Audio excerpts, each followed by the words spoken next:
लखनऊ से Hindu army chief सुशील तिवारी ने मुसलमानों को लेकर बड़ी बात कही है। आपको बता दें, हिंदुओं के प्रमुख त्योहारों में से एक त्योहार दिवाली को लेकर उन्होंने मुस्लिम दुकानों का बायकॉट करने की लोगों से अपील की है। बता दें कि हमारे संवाददाता अविनाश ने हिंदू आर्मी चीफ से बात की तो उन्होंने क्या कुछ कहा, आइए आपको सुनाते हैं। दीपावली का त्यौहार पूरे भारत में बड़े ही हर्षोल्लास से मनाया जाता है। माना यह जाता है कि श्री राम भगवान रावण का वध करके जब अयोध्या आए थे तो अयोध्या वासियों ने उनके स्वागत के लिए दिवाली में घी के दीपक जलाए थे। तब से यह त्यौहार बड़े ही धूमधाम से मनाया जाता है। बातचीत करने के लिए हमारे साथ हैं हिंदू आर्मी चीफ सुशील तिवारी जी। इस दिवाली सर आपने एक बायकॉट किया है, तो वो बायकॉट क्या है? नहीं, देखिए, हम लोग पूरे भारतवर्ष में हिंदू आर्मी इस लक्ष्य पे काम कर रही है कि हमारा हिंदू स्वावलंबी हो। हिंदू के त्योहार में हम विधर्मियों से खरीदारी क्यों करें, उनसे हम खरीदारी क्यों करें जो अपनी ही बहन से विवाह कर लेते हैं और यहाँ जनसंख्या बढ़ाकर इस देश पर गजवाए हिंद लागू करने का सपना देख रहे हैं। तो इसलिए पूरे समाज, जो हमारा सनातन समाज है, वो इस बात को सुनिश्चित करे कि हमें खरीदारी हिंदू प्रतिष्ठानों से करनी है, हिंदू दुकानों से करनी है। क्यों?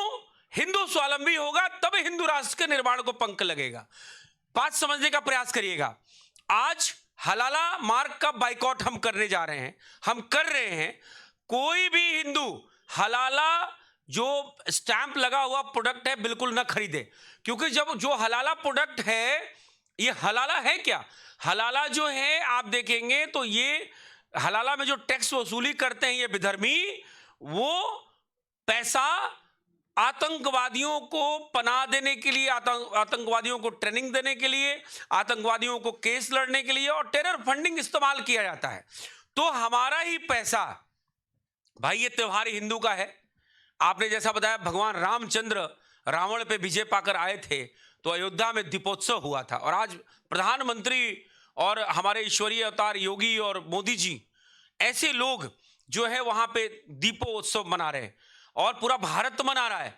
इस समय ये देखने की आवश्यकता है कि ये विधर्मी जो घात लगाए बैठे हैं, रोहिंग्या घुसपैठिए, आप मुझे बताइए, वो बकरे का हलाल करके उसी खून से सना हुआ हाथ से दिवाली बेचेंगे और वो आप खरीदेंगे, तो क्या प्रामाणिक शुद्धता रहेगी? मुझे बताइए। तो इस वजह से ये दिवाली शुद्धता का, देखिए, हिंदू देवी देवताओं का, जो हिंदुओं का जितना भी फेस्टिवल आता है, ये शुद्धता का एक प्रमाणिक होता है। और इस प्रमाणिक उत्सव में हम जो है उन विधर्मियों के खून से सने हुए हाथ से हम खरीदारी करें, मुझे लगता है ये महापाप है। और महापाप के साथ देश के साथ बहुत बड़ा धोखा है, क्योंकि ये पैसा जो हम इन विधर्मियों के जेब में देते हैं वो हमारे लिए बम बनाने के काम आता है, हमारे लिए लब जिहाद के फंडिंग में काम आता है, जमीन जिहाद के फंडिंग में काम आता है, जनसंख्या जिहाद के फंडिंग में काम आता है। तो हम इन जिहादियों से खरीदारी क्यों करें? सुशील जी, एक राजनीतिक बात हो जाए। इस बार उत्तर प्रदेश की सरकार अयोध्या में एक रिकॉर्ड बनाने जा रही है, जो 17 लाख दिए जलाए जाएंगे, कैसे देखते हैं? नहीं, देखिए, प्रधानमंत्री मोदी जी का आज प्रधानमंत्री जी हैं, जहां तक नरेंद्र दामोदर दास मोदी जी की बात है, तो हिंदू आर्मी ये कहती है कि ये योगी और मोदी जी, ये दोनों लोग देवदूत हैं, ये ईश्वर के भेजे हुए दूत हैं, ईश्वरीय अवतार हैं। हमारा मानना है कि जब जब इस पृथ्वी पे राक्षसों का आतंक बढ़ता है, चाहे वो चंद्रशेखर रावण भीम आर्मी हो, बामन मिश्राम हो, राजरत्न अंबेडकर हो, या राजेंद्र पाल गौतम हो, असमुद्दीन ओवैसी हो, इस तरीके से जो राक्षस, पीएफआई जैसे राक्षस हों, ऐसी राक्षसी प्रवृत्ति के संगठन और राक्षस जब इस देश में विनाश कर रहे हैं, आतंकवादी के रूप में, सॉफ्ट टेरर फंडिंग के रूप में, हलाला के रूप में, तमाम तरीके के जिहाद के रूप में, तो ये राक्षसी जो तंत्र है उसको हर बार जब राक्षसों का आतंक बढ़ा है तो भगवान का उदय और जन्म हुआ है। उसी तरीके से योगी मोदी का एक अवतार हिंदू आर्मी कहती है, इन राक्षसों के विनाश के लिए ये लोग आए हैं, और हिंदू आर्मी जैसे संगठनें एक गिलहरी की भूमिका निभा रही हैं, उनकी सेना में साथ दे रही हैं। तो हमारा मानना है कि योगी जी और मोदी जी अपने आप में ईश्वरीय अवतार हैं, और वो जो कर रहे हैं वो इस राष्ट्र की अखंडता और इस राष्ट्र निर्माण में, हमारी संस्कृति और परंपरा धरोहर को बचाने में एक मूल बहुत बड़ा जो है कारण है कि योगी और मोदी जैसा नेतृत्व हमें मिला हुआ है और सैल्यूट है। वो समझते हैं कि राम का, भाई विधर्मी तो सोनिया गांधी और राहुल खान तो कहते हैं कि राम अस्तित्व में नहीं थे, समझिएगा। और पार्टियां हैं वो कहती हैं ये सब ढकोसला है, लेकिन जो धर्म संस्कृति की रक्षा करने वाले ये देवदूत हैं, मैं इनको नमन करता हूं। और इस दीपोत्सव पे पूरे भारतवर्ष को, मैं समझता पूरा भारतवर्ष, ये उत्सव, पहले भी दिवाली होती थी, लेकिन पहले दिवाली में यही वामपंथी, यही आ जाते थे, पोल्यूशन होगा। इनके त्योहारों में पोल्यूशन नहीं होता है, करोड़ों करोड़ों मासूम जानवरों का खून बहता, तो वो पोल्यूशन नहीं होता है। एक अहम सवाल, यूपी गवर्नमेंट ने मदरसों में जांच के लिए आदेश दिए थे। आज जब सर्वे हुआ तो उसमें कई ऐसे मदरसे निकले हैं उत्तर प्रदेश में जो गैर मान्यता प्राप्त रहे, कैसे देखते हैं इसे? नहीं, देखिए, हमारे हिसाब से तो जो हेमंत बिस्वा शर्मा जी ने आसाम में किया, सारे मदरसे ही बंद करा दिए, ठीक है।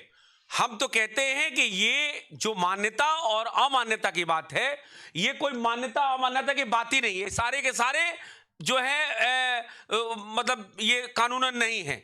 भाई, भारत में इस संस्कृति, और ये राष्ट्र कृष्ण का है और राम का है, इस भूमि में ये मदरसों की जरूरत क्या है? आप समझिए, मदरसों से तो जिहादी निकलते हैं, आतंकवादी निकलते हैं, बम बनाने वाले निकलते हैं, लव जिहाद करने वाले निकलते हैं, अपनी बहन से विवाह करने वाले निकलते हैं, जनसंख्या जिहाद करने वाले निकलते हैं, राष्ट्र को तोड़ने वाले निकलते हैं, आतंकवादी पीएफआई जैसे लोग निकलते हैं। इससे कोई, इसको जो मुस्लिम स्कॉलर ये लोग बोलते हैं, मदरसों में कोई स्कॉलर निकलता है क्या? आप समझिए, मदरसों से तो सारे आतंकवादी लोग निकलते हैं। तो मेरा ये मानना है कि मदरसे भारत में होने ही नहीं चाहिए। और अभी गोलमोल चल रहा है, टेस्टिंग चल रही है, मदरसे योगी जी पूरी तरह से खत्म कर देंगे, एक बात समझिएगा, और उसको आधुनिकीकरण में लाएंगे। जो राष्ट्रवादी मुसलमान है उसका उत्थान करेंगे। भाई, राष्ट्रवादी जो मुसलमान है उसका उत्थान होना चाहिए, लेकिन जो व्यक्ति राष्ट्र को तोड़ने की, खंडित करने की बात करे और यहां जनसंख्या बढ़ाकर और 18 साल के बच्चे का इंतजार करेगा, 18 साल हो जाएगा, वोटिंग में कन्वर्ट हो गया और गजवाए हिंद की बात करेगा, ऐसे राष्ट्र को विपरीत बात करने वालों का कोई जगह नहीं है। वो योगी जी और मोदी जी बखूबी इस बात को समझते हैं, वो अपना धीरे धीरे चीजों को व्यवस्थित कर रहे हैं। ये वैदिक राष्ट्र है, ये हिंदू राष्ट्र है, और हमें सबको इस बात को समझना चाहिए कि हमको इन जो घुसपैठिए हैं इनके लिए मदरसे हैं। मदरसे हमारे भारत के राष्ट्रवादी लोगों के लिए मदरसे नहीं है। वो चाहे वो मजहबी लोग क्यों ना, मजहबी लोग भी राष्ट्रवादी होते हैं, ऐसा नहीं है। तो मेरा मानना ये है कि मदरसे होने ही नहीं चाहिए। तो बहुत बहुत धन्यवाद। तो ये थे हमारे साथ सुशील तिवारी जी, हिंदू आर्मी के चीफ प्रवक्ता हैं, जिन्होंने सीधे साफ तौर पर बताया दिवाली से लेकर और मदरसों की तमाम अपनी बातों को रखा। केकेडी न्यूज़ से मैं अविनाश, लखनऊ। दीपावली